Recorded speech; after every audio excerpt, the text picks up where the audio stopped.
নমস্কার বন্ধুরা, আমি সঞ্চারী। আমার চ্যানেল ইজ কুকিংয়ে আপনাদের সকলকে স্বাগত। আজকে নিয়ে এসেছি ছোলার শাকের একটা দারুণ রেসিপি। খেতে কিন্তু খুব ভালো লাগে। শীতকালের গরম ধোয়া ওঠা ভাতের সাথে কিন্তু ছোলার শাক হলে আর কিছু লাগে না।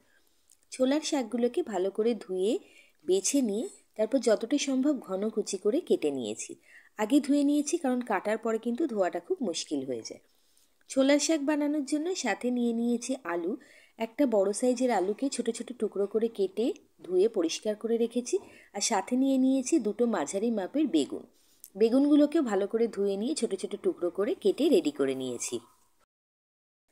এবার গ্যাসের উপরে একটা কড়াই বসিয়ে কড়াইটাকে ভালো করে গরম করে নিয়ে তার মধ্যে দিয়ে দিচ্ছি সর্ষের তেল। এই রান্নাটা কিন্তু আমরা সর্ষের তেলেই করব।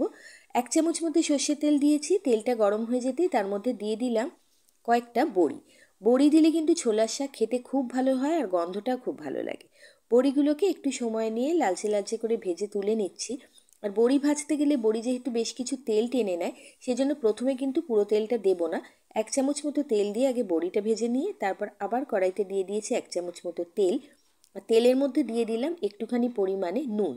নুনটা দেওয়ার পর তেলের সাথে নুনটাকে ভালো করে মিশিয়ে নিয়ে কেটে বেছে ধুয়ে রাখা যে আলুর টুকরোগুলি সেগুলোকেও দিয়ে দিচ্ছি। আলু ভাজার সময় তেলের মধ্যে একটু নুন দিয়ে দিলে কি হয়, আলুর ভেতরে নুনটা ভালোভাবে বসে যায়, খাওয়ার সময় আলুটা কিন্তু ফিকে লাগে না। এবার আলুটাকেও বেশ লালচে লালচে করে ভেজে নেব যাতে আলুটা পুরোপুরি নরম হয়ে যায়।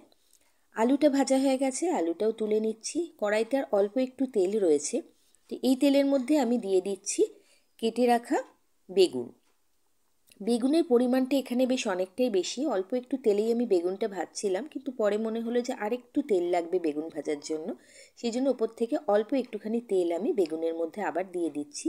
দিয়ে গ্যাসের ফ্লেমটাকে মাঝারিতে রেখে মিডিয়ামে রেখে বেশ কিছুক্ষণ সময় ধরে বেগুনটাকে আমি ভেজে নেব।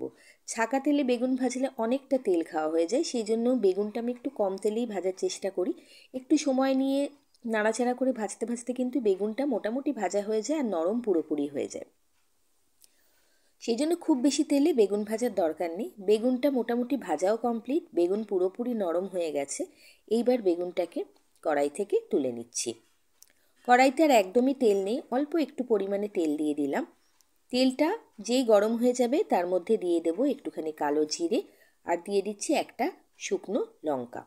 কালো জিরে শুকনো লঙ্কাটাকে একটু নাড়াচাড়া করার পর যখন বেশ সুন্দর একটা গন্ধ আসতে শুরু করবে, তখন এর মধ্যে দিয়ে দেব কেটে রাখা ছোলার শাক। ছোলার শাকটা দিয়ে ভালো করে তেলের সাথে এটাকে মিশিয়ে নেব। ছোলার শাক কিন্তু খেতে খুব ভালো লাগে, কারণ ছোলার শাকের নিজস্ব একটা গন্ধ আছে, খাওয়ার সময় কিন্তু খুবই ভালো লাগে। আর এখানে আমি একটা জিনিস বলে রাখি, ছোলার শাক কিন্তু পুঁই শাক বা অন্য শাকের মতো বা পালং শাকের মতো একদম নরম হয়ে গলে যায় না। অন্যান্য শাকের ক্ষেত্রে যেমন শাক কড়াইতে দিলে জল ছাড়ে এবং সেই জলেই শাক সিদ্ধ হয়, ছোলার শাক থেকে কিন্তু সেরকম জল বেরোয় না। ফলত ছোলার শাক একদম মজে না, একটু ছাড়া ছাড়াই হয়।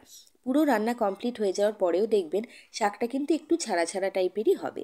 তো শাকটাকে ঢেকে ঢেকে রান্না করতে হবে। 3-4 মিনিট ঢাকা চাপা দিয়ে রান্না করার পরে শাক বেশ নরম হয়ে গেছে 80% মতো। এবার ভেজে রাখা বেগুনগুলো আমি দিয়ে দিলাম। এবার আর কড়াইতে ঢাকনা দেব না, কড়াইটাকে ঢাকা চাপা না দিয়ে মিডিয়াম ফ্লেমেই ওটাকে নাড়াচাড়া করতে থাকবো। বেগুন দেওয়ার পরে শাকটা কিন্তু আরেকটু মাখো মাখো হয়ে যাবে বেগুনের জন্য। সাথে আমি দিয়ে দিচ্ছি চেরা কাঁচা লঙ্কা। ঝালটা অবশ্যই নিজেদের স্বাদ অনুযায়ী দেবেন। মাঝে মাঝে কিন্তু এটাকে নাড়াচাড়া করে ভাজা ভাজা করে নিতে হবে। শাকটা রান্না করতে খুব বেশি সময় লাগে না, শাকটাকে নরম করতে যেটুকু সময় লাগে। বেগুনটা দেওয়ার পরে প্রায় মিনিট 2-3 মতো মিডিয়াম ফ্লেমে আমি নাড়াচাড়া করে নিয়েছি। শাকটা প্রায় রেডি হয়ে গেছে। এবার আমি এর মধ্যে দিয়ে দিলাম ভেজে রাখা আলু। আলু যেহেতু খুব ভালোভাবে ভাজা ছিল আর আলুটা একদম নরম কড়াই ছিল, সেই জন্য আলু দেওয়ার পর কিন্তু আর একদমই সময় লাগবে না। এইবারে ওপর থেকে দিয়ে দিচ্ছি স্বাদ অনুযায়ী নুন আর অল্প একটু চিনি। চিনি দেওয়াটা পুরোপুরি অপশনাল, কিন্তু এরকম শাক রান্নার ক্ষেত্রে একটু চিনি দিলে আমার মনে হয় যেন স্বাদটা ব্যালেন্স হয়। চিনিটা আপনি আপনার পছন্দ অনুযায়ী দিতে পারেন। নুন মিষ্টি দেওয়ার পরে ভালোভাবে একবার নাড়িয়ে চাড়িয়ে নিচ্ছি। শাক রান্না একদম কমপ্লিট। শেষ পর্যায়ে এসে একটুখানি খুন্তি দিয়ে কিন্তু আমি বেগুনগুলোকে ঘেটে দিচ্ছি। তাতে কি হবে, শাকটা যেহেতু নিজের থেকে মাখো মাখো হবে না, বেগুনটাকে একটুখানি ঘেটে দিলে কিন্তু শাকটা একটু মাখো মাখো হয়ে যায়। খেতে খুব ভালো লাগে। এই পদ্ধতিতে অবশ্যই একবার ছোলার শাক বানিয়ে দেখবেন, আশা করি নিরাশ হবেন না। এবার দিয়ে দিচ্ছি ভেজে রাখা বড়ি। বড়িগুলোকে খুব গুঁড়ো করে রেখেছি, সেইগুলো ওপর থেকে ছড়িয়ে দিচ্ছি যাতে খাওয়ার সময় অল্প অল্প মুখে পড়বে, খেতে খুব ভালো লাগবে। গরম গরম ছোলার শাক ধোয়া ওঠা গরম গরম ভাতের সাথে পরিবেশনের জন্য একদম রেডি। পছন্দ হয়ে থাকলে ছোলার শাকের এই রেসিপিটা অবশ্যই চ্যানেলটাকে সাবস্ক্রাইব করবেন। অনেক ঘরোয়া রান্না আমার চ্যানেলে অলরেডি আপলোডেড আছে, চাইলে অবশ্যই দেখতে পারেন। ভালো থাকবেন, সুস্থ থাকবেন, ধন্যবাদ।